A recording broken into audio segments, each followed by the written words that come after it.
Salut les amis, j'espère que vous allez heureusement bien. Alors, dans la séance d'aujourd'hui, je décide de vous parler un peu de la réforme des impôts sur salaire. Comme vous êtes sans doute l'ignorer, depuis le 13 septembre 2023, il a été apporté une nouvelle réforme, des changements au niveau de la détermination des impôts sur salaire. Et donc, dans la séance d'aujourd'hui, nous allons nous entretenir un peu sur quelques points assez importants de cette nouvelle réforme-là. Et donc, si c'est la première fois que vous découvrez cette chaîne, si vous n'êtes pas encore abonné à notre chaîne Comptable 2.0, n'hésitez surtout pas à vous abonner, à activer la cloche de notification pour ne pas rater nos prochaines vidéos et également à lâcher un pouce bleu et à partager également cette chaîne autour de vous. Et donc, au niveau de la nouvelle réforme des impôts sur salaire, il faut noter que l'ancienne méthode de détermination des impôts sur salaire, communément appelée ITS, qui signifie impôt sur traitement et salaire.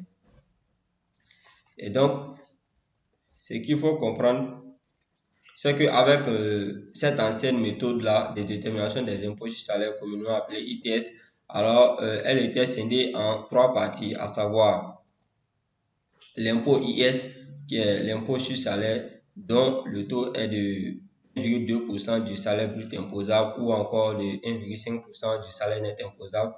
Le salaire net imposable lui-même est égal à 80% du salaire brut imposable. Voilà. Et le deuxième impôt qui constituait l'ITS, c'était la CN, la contribution nationale, était un impôt cédulaire dont les taux variaient entre 0 et 10%. Du SNI, bien sûr. Et enfin, nous avions l'IGR, qui est tout simplement l'impôt général sur le revenu, qui était fonction de la base imposable de l'IGR et du quotient familial. Et l'un des points majeurs de la nouvelle réforme, c'est que tous ces trois impôts qui formaient l'ITS avant, à savoir ISCN et IGR, alors ces trois impôts-là ont été fusionnés dans la nouvelle réforme pour donner un seul prélèvement. Donc, ce qu'il faut retenir, l'un des points importants de la nouvelle réforme, c'est que les impôts qui formaient l'ITS, à savoir IS, CN et IGR, ces trois impôts-là ont été fusionnés dans la nouvelle réforme en un seul prélèvement. Voilà. Donc, les grandes lignes de la nouvelle réforme. Donc, comme je le disais tantôt, maintenant dans la nouvelle réforme, nous avons un seul prélèvement. Voilà. Et au niveau de cet impôt-là, il y a un nouveau barème, n'est-ce pas, qui a été adopté, n'est-ce pas, qui est défini en 6 tranches, n'est-ce pas, donc barème ramené à 6 tranches de salaire avec aménagement des seuils et des taux marginaux variant de 0 à 32%. Donc, comme je l'ai dit, ces trois impôts-là ont été fusionnés en un seul prélèvement et un nouveau barème a été défini, n'est-ce pas, de 6 tranches dont les taux d'imposition varient entre 0 et 32%. Comme vous pouvez le voir ici, voilà, pour un salarié dont son salaire brut est compris entre 0 et 75%, le taux qui est appliqué, c'est 0%. Lorsque le salaire est compris entre 75 000 francs et 240 000, le taux c'est 16%.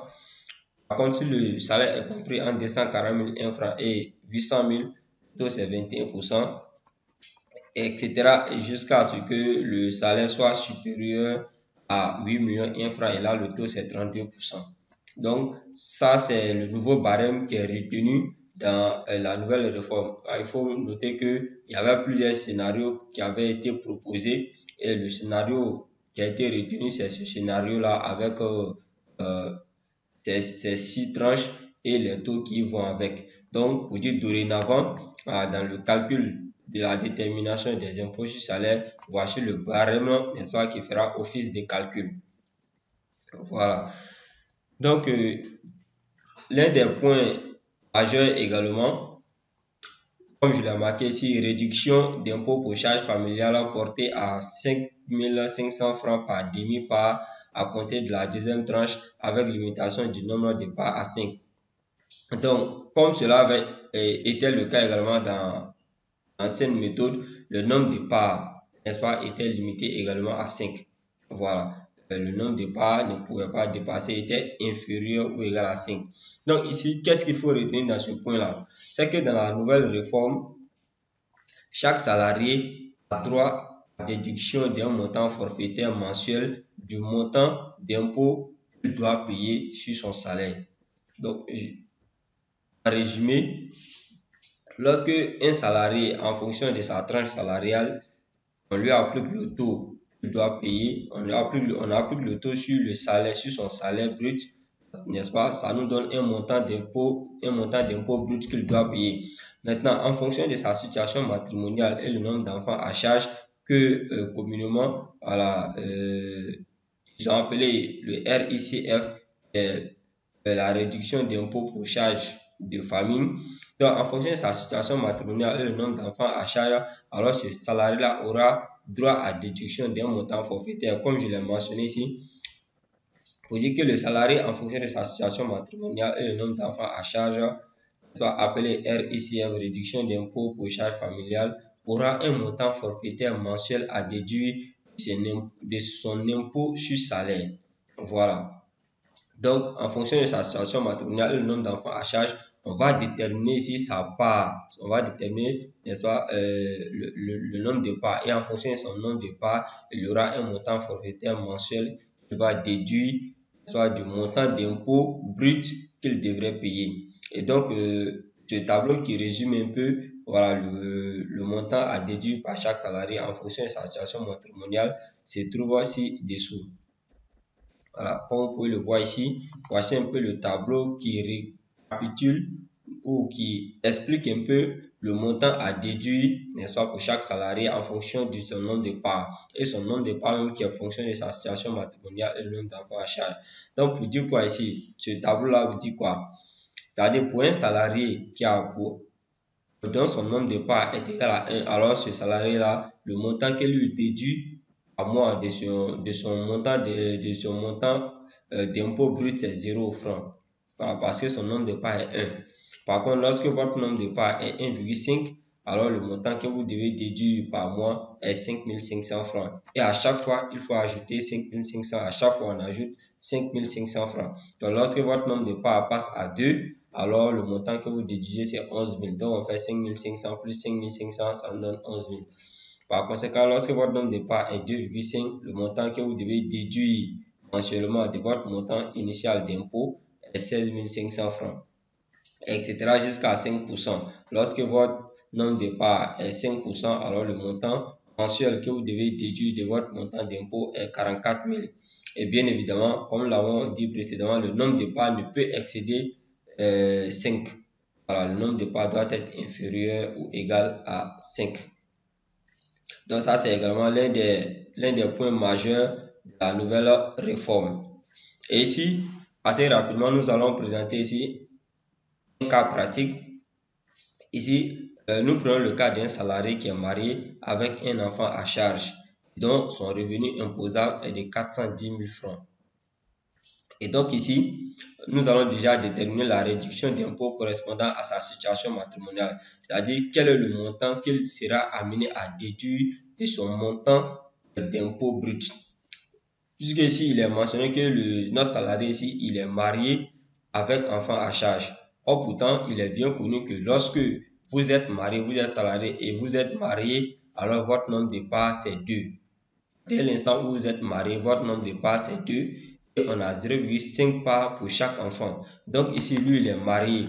Son nombre de parts, pour lui-même, ça fait déjà 2. Et 0,5 parts pour chaque enfant, vu qu'il a un enfant. Donc, du coup, son nombre de parts serait égal à 2,5. Voilà, comme vous pouvez le voir ici, salarié marié avec enfant à charge, d'où son nombre de parts est 2,5 parts. Or, tandis dans la diapositive précédente, nous avons vu que lorsque votre nombre de parts est 2,5, alors le montant mensuel, montant forfaitaire mensuel que vous devez déduire est 16 500 francs. Donc, du coup, le montant que ce salarié-là sera appelé à déduire de son montant d'impôt brut sera 16 500 francs. Maintenant, nous allons déterminer son montant d'impôt brut. qu'on doit déterminer son montant d'impôt brut à travers son revenu imposable. Donc ici, vu que il y a des nouvelles tranches, n'est-ce pas, qui ont été définies, qui ont été arrêtées avec les taux qui vont avec. Donc si nous prenons la première tranche, donc, le salaire est compris en 0,75 000. Donc là-bas, nous avons dit que le taux c'est 0%. Et vu que son salaire dépasse cette tranche-là, son salaire dépasse la borne supérieure de cette tranche, donc, du coup, le montant qu'on appelle ici le montant 1 de la première tranche est 0. Voilà, parce que le taux il est 0. Donc si nous passons à la deuxième tranche, donc la borne supérieure est 240 000.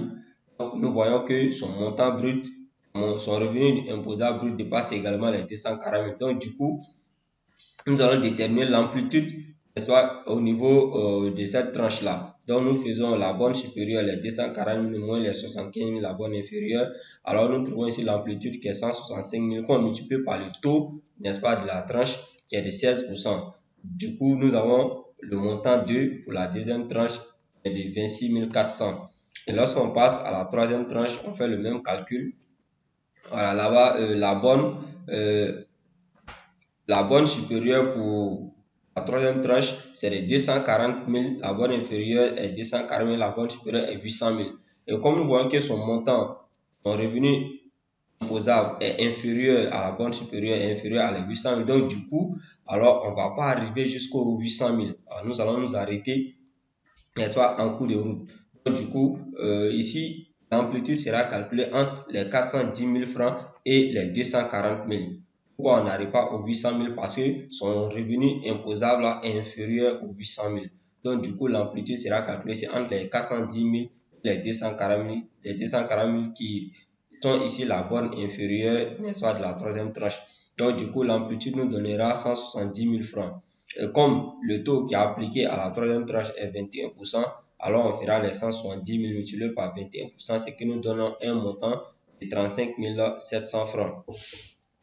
Voilà. Et donc, du coup, lorsqu'on va sommer, on va agréger ces trois montants-là, qui est le premier montant, le deuxième montant et le troisième montant, ça va nous donner son montant d'impôt brut.